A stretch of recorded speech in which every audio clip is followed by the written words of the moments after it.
Hola mis valientes, hoy vamos a hablar del ghosting. Cada vez las relaciones personales son más impersonales. Debido a la evolución de las nuevas tecnologías, nuestra manera de interactuar resulta ser cada vez más virtual que personal.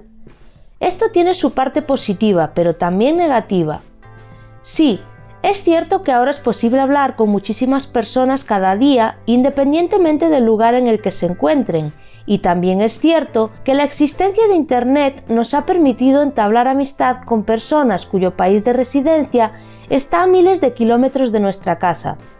Las posibilidades de crear puentes son mucho mayores gracias a chats y videollamadas, pero esto tiene una desventaja.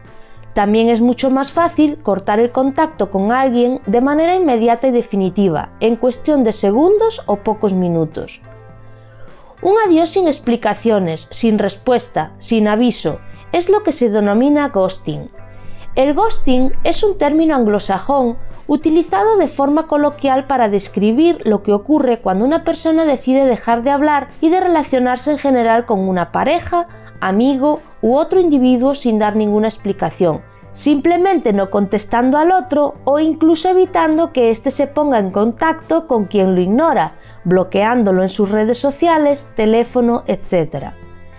El término dejar en visto, utilizado en España e Hispanoamérica para hacer referencia a la práctica de no responder un mensaje en WhatsApp, resulta similar. El ghosting puede ocurrir en cualquier momento. No existen límites de edad ni de género para que alguien pueda hacerlo.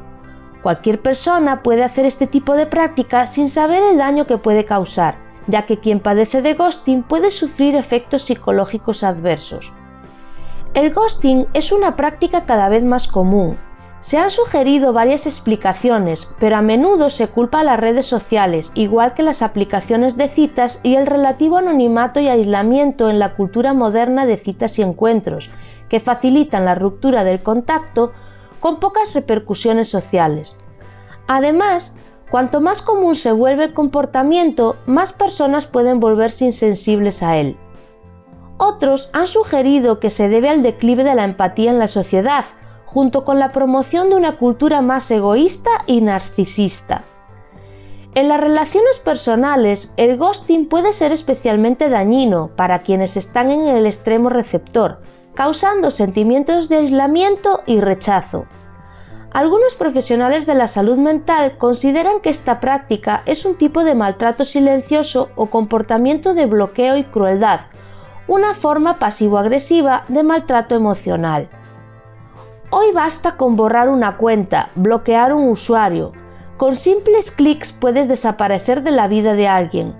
¿Por qué sucede? Hay muchos motivos que podrían llevar a una persona a actuar de esta manera. Los principales pueden ser los siguientes. Miedo al compromiso.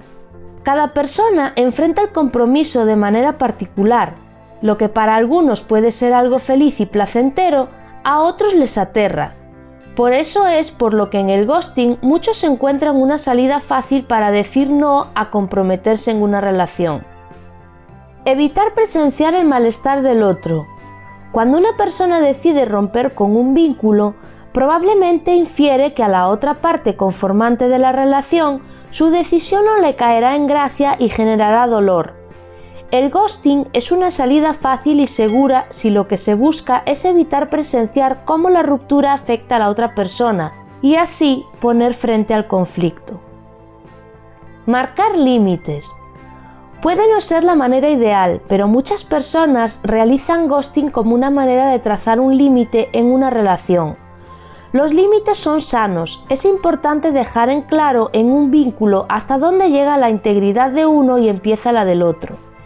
El ghosting es usado como alternativa para poner un freno a personas que sobrepasan cierta línea. Narcisismo. Las personas narcisistas buscan marcar la diferencia y enaltecer su ego con actitudes que les permitan sentirse superiores y más fuertes. El ghosting es una de ellas, es una manera de ejercer poder sobre los demás, lo que en personas con estas características es habitual. ¿Qué puedo hacer si sufro de ghosting? Entender los motivos no basta para eliminar el dolor que puede generar que alguien en quien habíamos puesto expectativas y le habíamos brindado confianza se esfume sin más. Si eres víctima de ghosting, te propongo varios tips para que puedas sobrellevar la situación de la mejor manera posible y apacigues tu dolor. La aceptación es la clave. Es común ante una situación de esta clase pensar en por qué sucedió e intentar localizar a la persona que se fue sin más para que nos lo diga. Sin embargo, quien se va sin explicación no está dispuesto a comunicar motivo alguno. Debemos aceptar que no sabremos el por qué y no asumir la culpa. Evita creer que algo que hiciste llevó a la desaparición del otro, no fuiste tú. Ponte como prioridad y haz cosas que te generen felicidad y permitan distraerte, no como una estrategia para evitar el malestar, sino como una forma para volver a tomar las riendas de tu vida. Habla con alguien de confianza. Llama a alguien que aprecies, cuéntale lo que te sucedió, busca contención. Así, en un momento en que te encuentras triste, podrás encontrar espacios cómodos y seguros. A veces es necesario pedir ayuda. Si has sufrido o sufres ghosting, ojalá ahora puedas entender por qué pudo haber sido y que los tips que te he dado te permitan sobrellevar la situación de la mejor manera posible. Y si has decidido dejar una relación de esta manera en el pasado, espero puedas reflexionar acerca del daño que pudiste haber generado a la otra persona para no repetirlo. Se trata, antes de hacer algo así, de tener empatía.